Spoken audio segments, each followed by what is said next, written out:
हाँ तो भैया जब जब बिहार में इलेक्शन होला तबे तबे बहन चोद बिहार में बेरोजगार के सिलेक्शन होला है। अब देखियो नेता माधर चोद सन के क्या कहियो सा, हम कराएंगे आपको घरे घरे इंदिरा आवास, तो कौन ही बोलेगा भैया लाड़ पकड़ा के कर देंगे तुम लोगों का मैट्रिक इंटर पास। बाप रे बाप।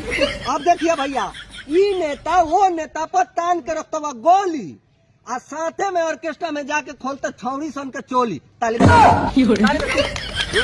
अब देखो नोट वाली वोट पियाई तो के दारू आ इलेक्शन भइला के बाद का कहता हुआ ए जनता अब हमार झाट उखाड़ जौन लड़का माधर चोद प्यार मोहब्बत चक्कर में रोवेला उ जिंदगी भर अपना मेहरारू के जमिया कचिया धोवेला। ताली बजाओ बाबा।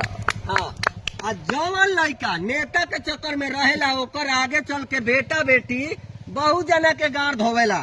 चाम के जीभ हा भैया लटपटा गई हुई तो गलती सही माफ करिए।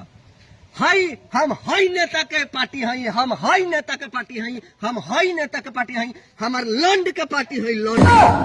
बेग उठावत चला गुजरात मुंबई चला लो चला टरेन टरेन टरेन अवतार वही सदर टरेन।